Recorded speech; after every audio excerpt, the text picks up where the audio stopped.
Bonjour, bienvenue à cette activité d'introduction à l'électronique, la troisième de la série.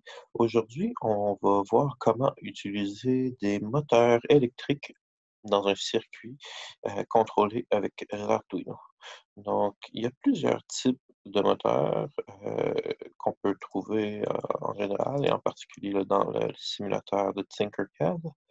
Ce qu'on va voir aujourd'hui, ce sont les moteurs électriques à courant continu, DC. Les autres types de moteurs qu'on a, donc ces deux-là, ce sont des moteurs à courant continu. On va dire que le moteur à vibration aussi en est un. Les autres types de moteurs qu'on retrouve en électronique, ce sont les servomoteurs. On en a deux ici. Et ce qu'on appelle des moteurs à étapes, des step motors.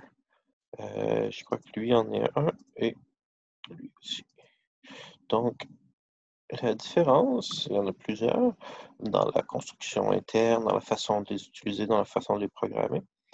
Mais la principale différence, c'est que les moteurs qu'on va voir aujourd'hui, les moteurs à courant continu, c'est des moteurs qui vont fonctionner dès qu'on les alimente avec un courant. Donc, la vitesse du moteur, comme on va le voir, est directement liée à la tension du courant qu'on va passer à l'intérieur. Les servomoteurs, quant à eux, sont une combinaison d'un moteur électrique et d'un senseur de positionnement. Donc, ils vont nous permettre de positionner le moteur à une position exacte et puis de savoir où notre moteur est rendu euh, dans sa rotation. Donc, ce sont il y a une pièce d'électronique à l'intérieur, un circuit intégré qui permet de prendre l'information du senseur et de contrôler le moteur. Donc, ces deux choses ensemble-là nous permettent de contrôler exactement le positionnement de notre moteur. Et finalement, les step motors, les moteurs à étapes, qui seront en fait des moteurs où on peut contrôler le nombre d'étapes, de steps que notre moteur va prendre. Et puis, en fonction du design du moteur, on sait euh, les degrés de rotation de chaque étape. Donc, en sachant les degrés de rotation de chaque étape et en pouvant contrôler combien d'étapes on fait, dans ce cas-ci, on va pouvoir contrôler le degré de rotation exact du moteur. Et puis, la plupart vont utiliser aussi un encodeur. Donc, aujourd'hui, on va se concentrer sur les moteurs à courant direct. Je vais regarder celui-ci, c'est lui qui a le plus de puissance. Et puis, on va voir que l'alimentation est très très simple. Donc, le fonctionnement de base est très très simple.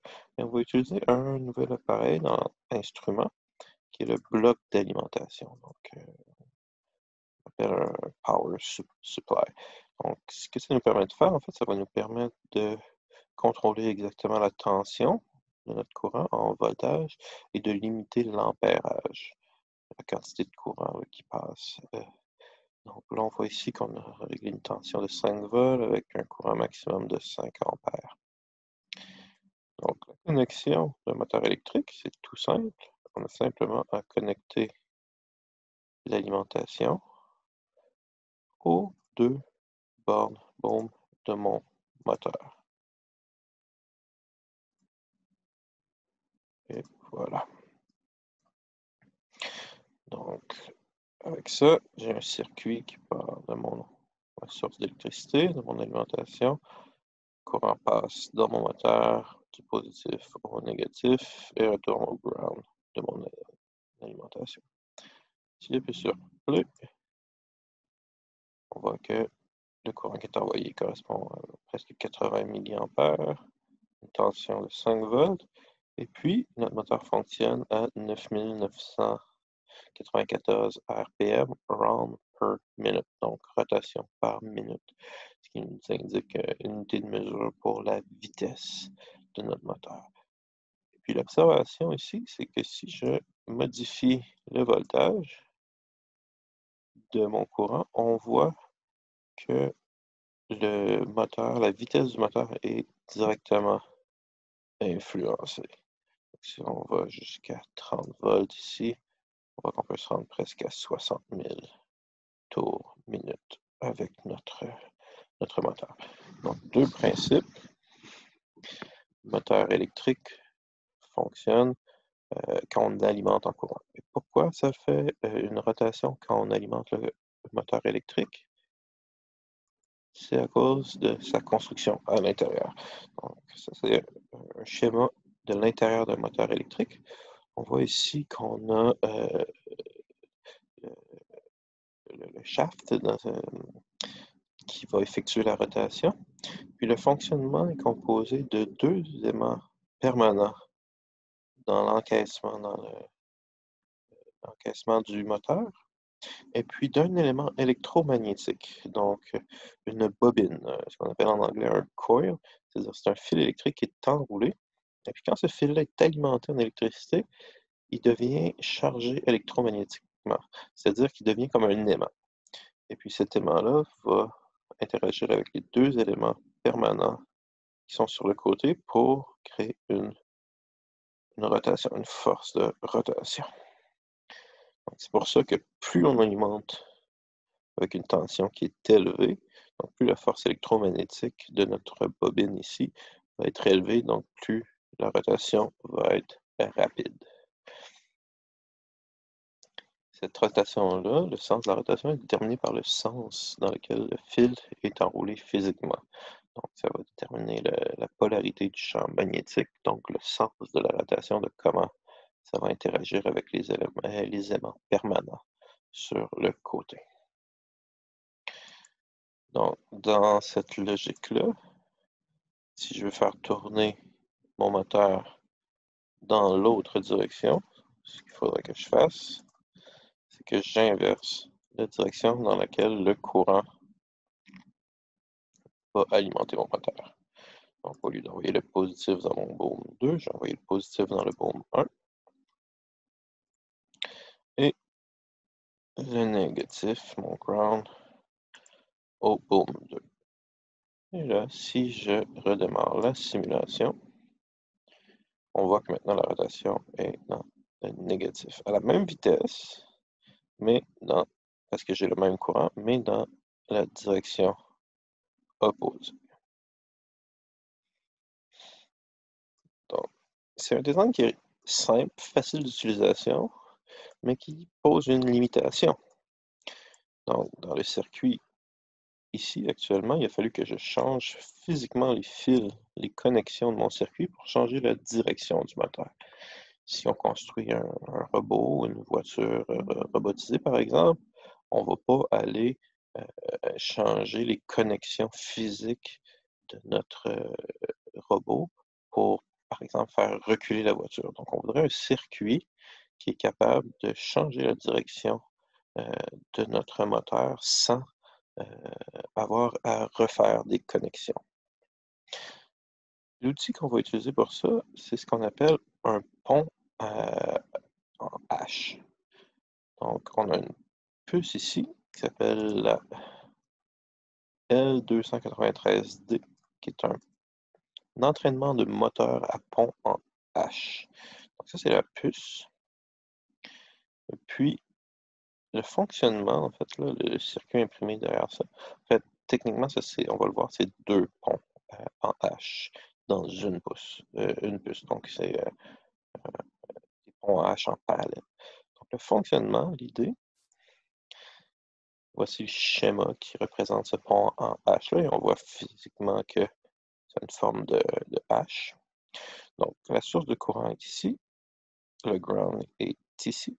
Notre pont en H est composé de 4 interrupteurs. Donc,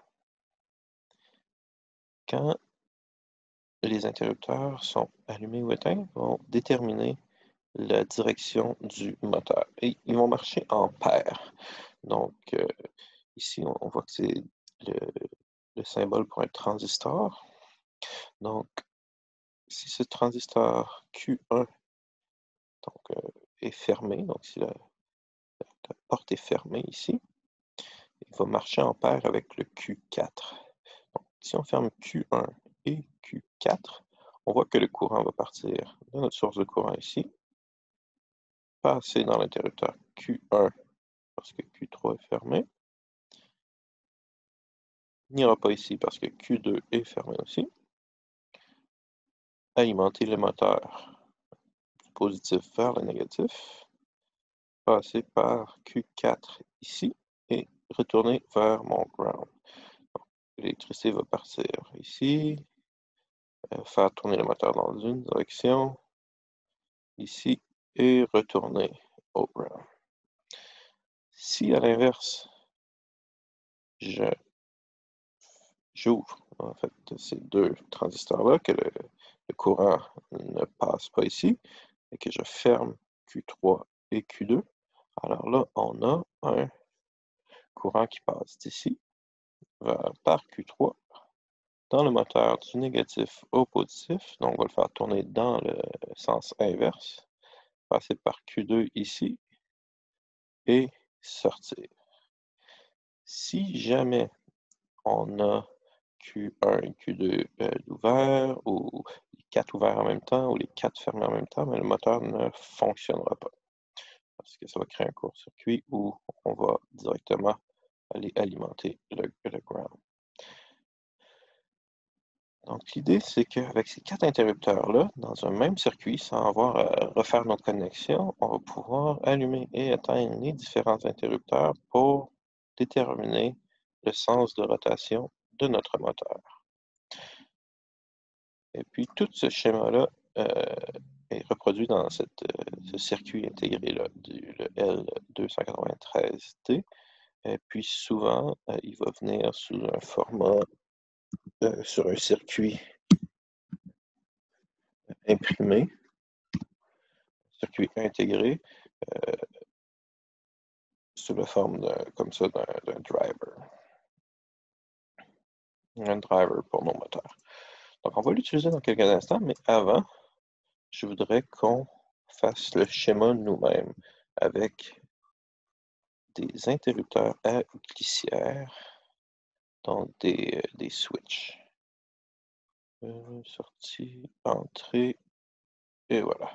Donc, nos interrupteurs à glissière vont simuler nos transistors ici pour qu'on voit le fonctionnement du pont en H. Donc, on avait 4 interrupteurs.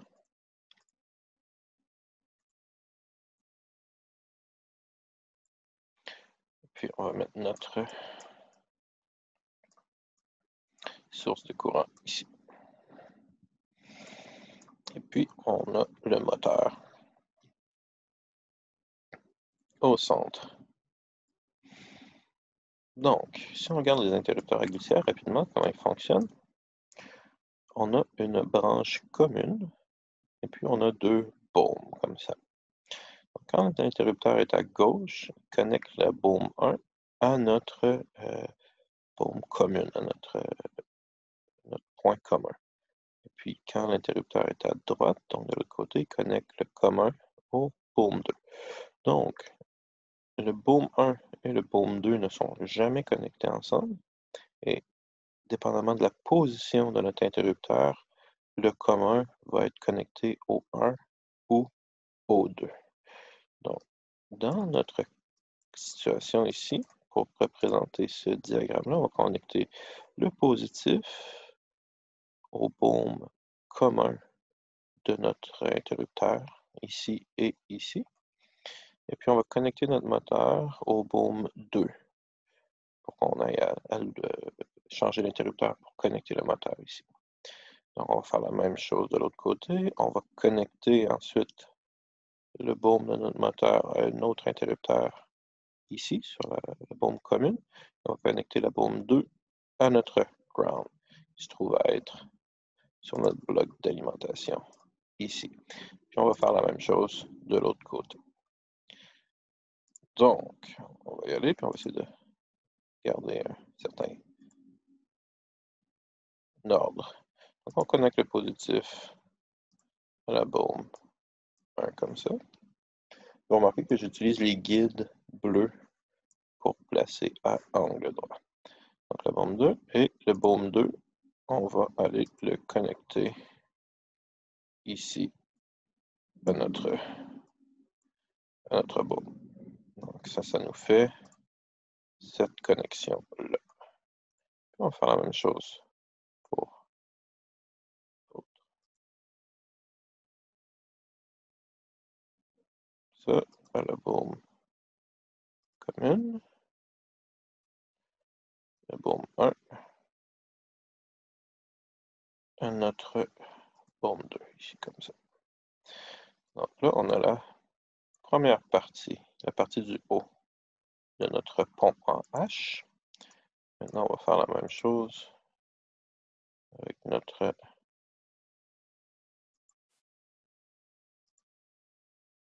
deux, comme ça ici. Même chose de l'autre côté. Et puis maintenant, tout ce qu'il nous reste à faire, c'est ramener nos interrupteurs au ground. Donc ici, on voudrait connecter le commun à notre ground. Comme ça ici.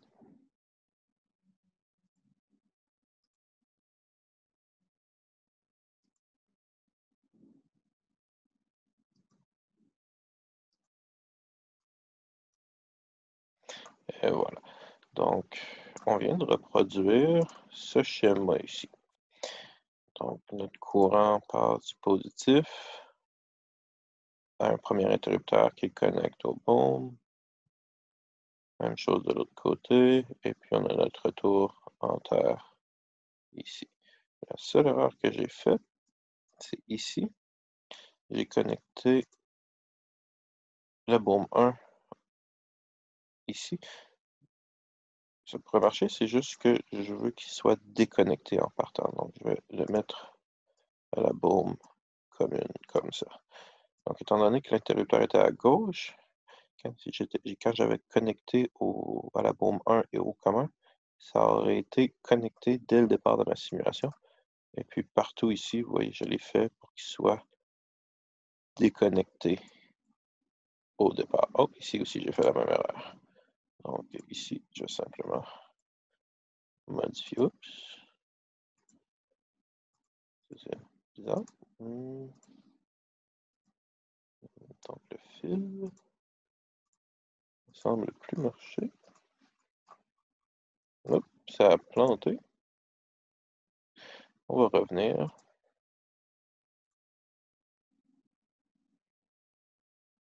Voilà ici. Donc tout ce que j'ai à changer, c'est de déplacer ma connexion. Comme ça. Et voilà. Donc là, les connexions au départ sont toutes fermées. Si je démarre ma simulation, étant donné que le courant est tout fermé, on voit qu'il n'y a aucun voltage qui se rend, donc il n'y a pas de différence de tension et mon moteur ne fonctionne pas. Maintenant, si j'allume les deux d'un même côté, comme on avait vu, ça ne fait rien. Si j'allume les quatre non plus, ça ne fait rien. Si j'allume par contre celle-ci et celle-ci, on va voir que mon moteur tourne dans une direction.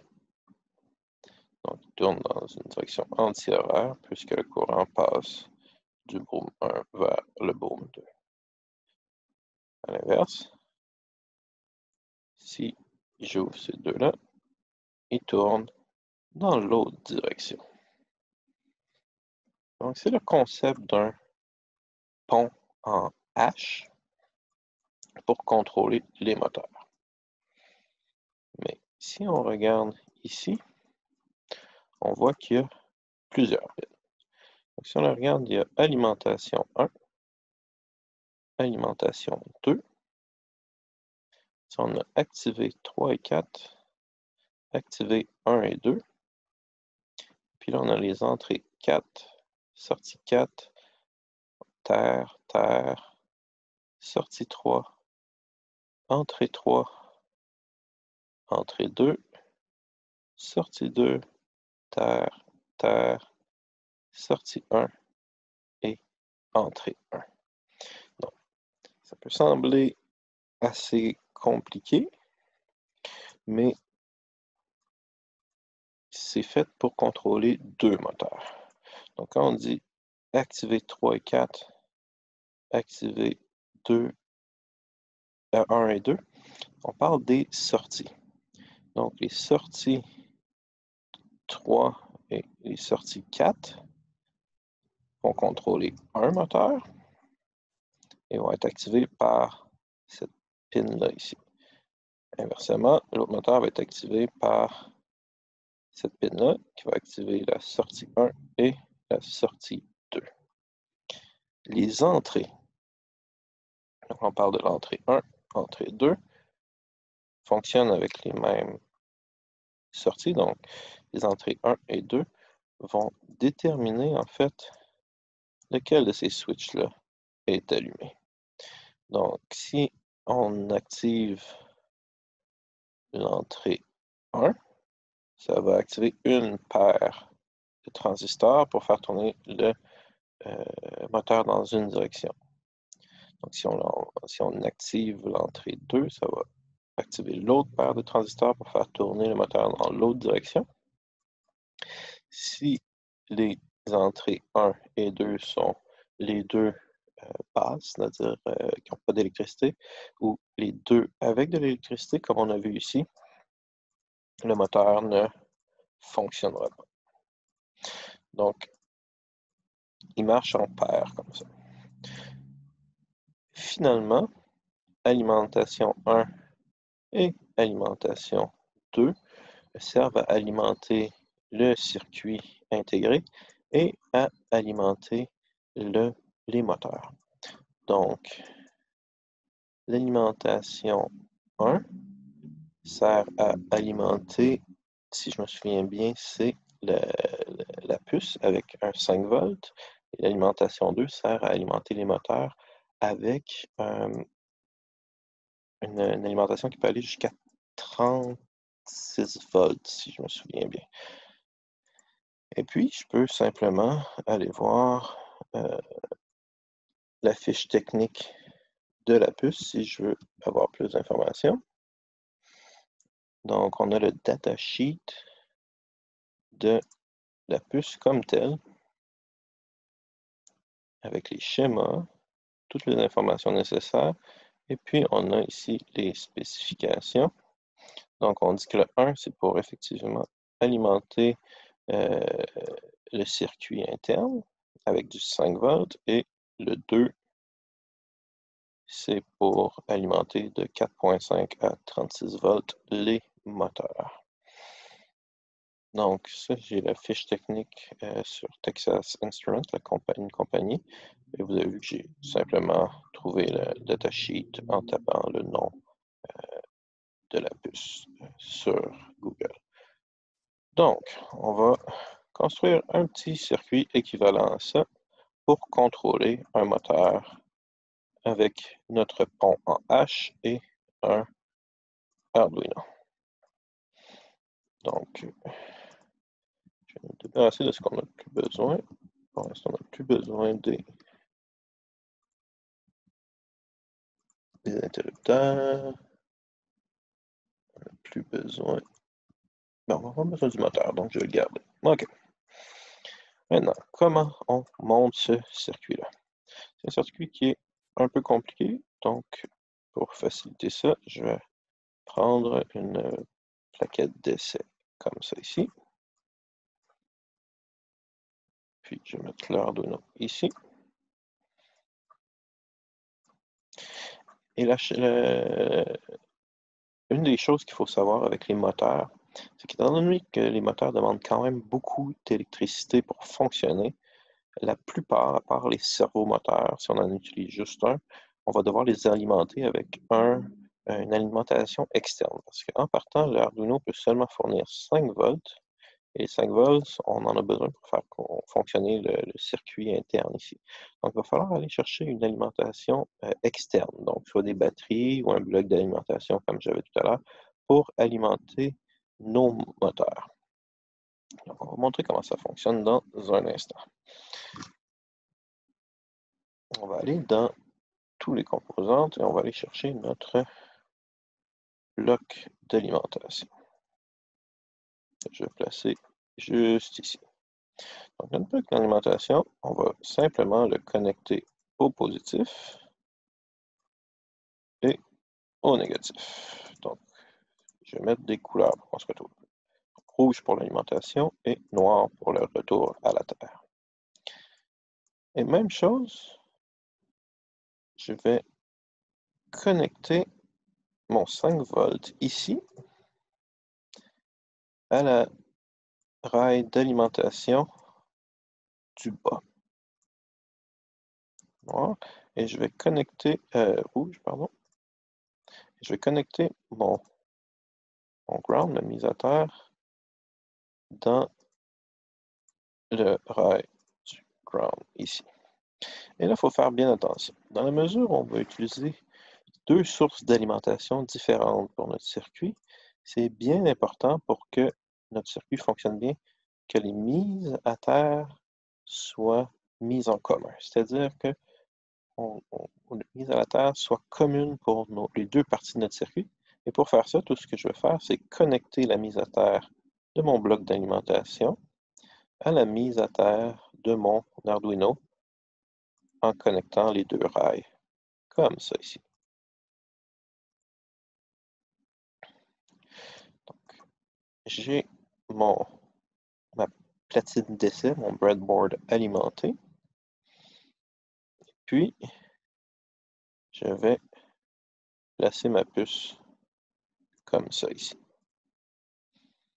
Donc, et je vais connecter mon moteur comme ça ici. Donc, maintenant, on peut commencer à effectuer les connexions.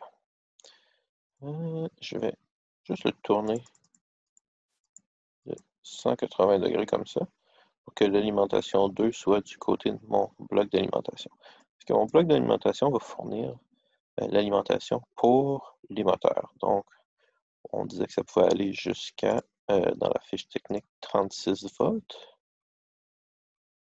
ici. Donc, on va pouvoir alimenter plus d'électricité, plus de voltage avec le bloc d'alimentation.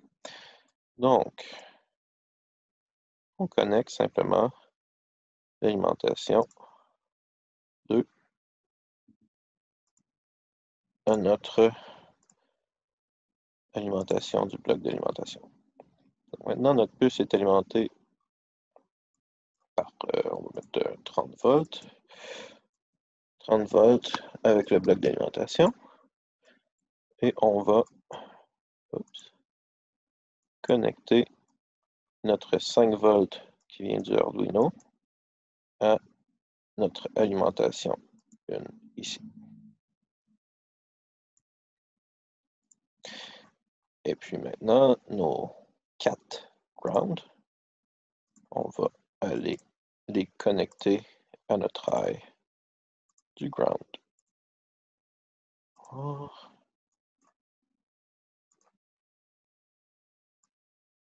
Comme ça ici, terre au ground, comme ça ici, noir et noir. Donc, c'est un schéma où notre puce est alimentée, notre L293D est alimentée à l'alimentation 2 par le bloc d'alimentation pour notre courant et par le 5 volts pour faire fonctionner la puce.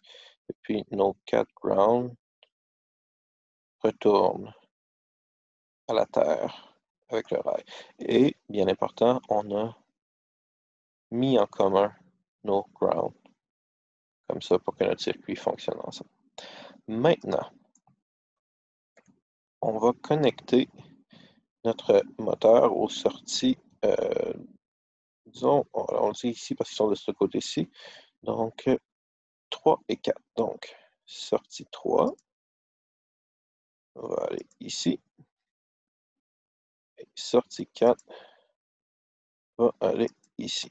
Et puis là, il n'y a pas vraiment d'importance lequel est dans lequel, étant donné que, comme on a vu, Il n'y a pas un positif et un négatif, c'est juste que, dépendamment quel baume reçoit le positif, ça va déterminer la direction du courant. Mais ça, la puce va le changer quand on va le programmer. Donc, ça n'a pas vraiment d'importance quel baume de votre moteur va sur quelle sortie, ça va juste déterminer euh, quand il va dans un sens ou dans l'autre.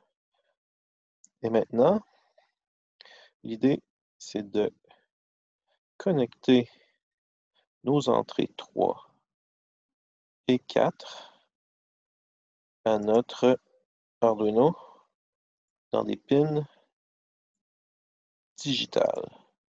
Donc, ce sont des pins qui vont être soit allumées ou éteintes.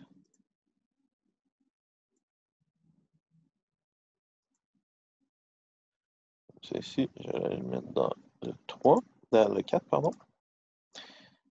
Et puis, l'alimentation, elle, on peut la connecter à une broche PWM parce qu'en plus d'activer et de désactiver le moteur, l'intensité du PWM, donc le Pulse Width Modulation, donc un peu une sortie analogue, va nous permettre de déterminer la vitesse du moteur. Donc, le plus près qu'on est vers 100% du temps du cycle à high, donc on va se rapprocher d'une valeur 2023, plus il va aller vers sa vitesse maximum en fonction du voltage avec lequel on l'alimente.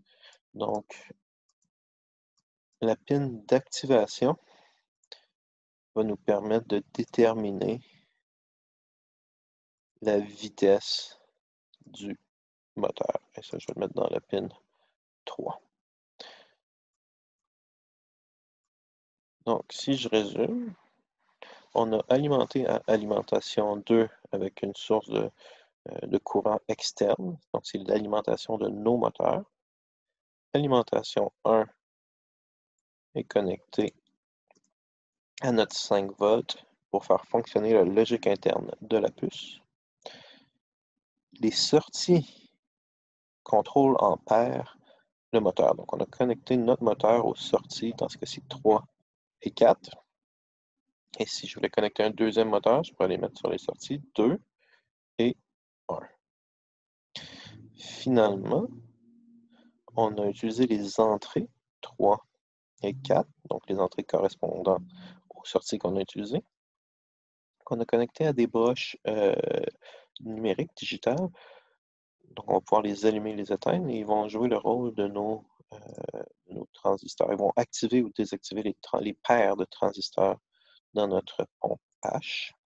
Et finalement, on a la broche pour activer, désactiver nos sorties. Donc, activer, désactiver le moteur. Et celle-là, on va la connecter à une pin PWM pour être capable de contrôler la vitesse de notre moteur. Donc, si on regarde du côté du code, je vais mettre le bloc texte pour qu'on puisse voir. Donc, l'idée maintenant, faisons juste tourner pendant 2 secondes dans une direction à une vitesse et pendant 2 secondes dans une autre direction, dans une autre vitesse pour faire la démonstration. Donc, la première chose à faire va être d'activer les pins d'entrée pour déterminer dans quelle direction on va aller. Donc, on va définir les broches 2 et 4. Et puis, on a vu que si les deux étaient élevés, donc si tout est ouvert, ça ne fonctionne pas. Si les deux sont basses, tout est fermé, ça ne fonctionne pas. Donc, il faut qu'il y en ait une qui soit élevée et une qui soit faible. Ça va déterminer le sens de la rotation. Donc, ça va être un sens de rotation, et puis on va inverser pour aller dans l'autre sens. Et puis, finalement, on va définir la broche 3, notre activation, sur, et puis là, on a vu dans les cours précédents que les sorties PWM pouvait aller de 0 à 1023. Donc, essayons une intensité maximum de 1023. Et puis, on va activer ça pendant 2 secondes dans cette direction-là. Et finalement, on va recopier les mêmes commandes, sauf qu'on va inverser le sens. Donc, pour inverser le sens, c'est juste de changer la paire, les pins qui sont LB et faibles. Et puis, on va aussi diminuer l'intensité du moteur de moitié environ à 500. Donc, vous voyez, le code, c'est toutes des fonctions qu'on a déjà vues. Donc, l'initialisation des pins comme output. Donc, 2, 4 et 3, ce sont les 3 pins qu'on utilise ici.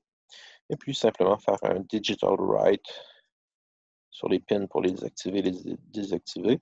Et puis, un analog write pour la pin PWM.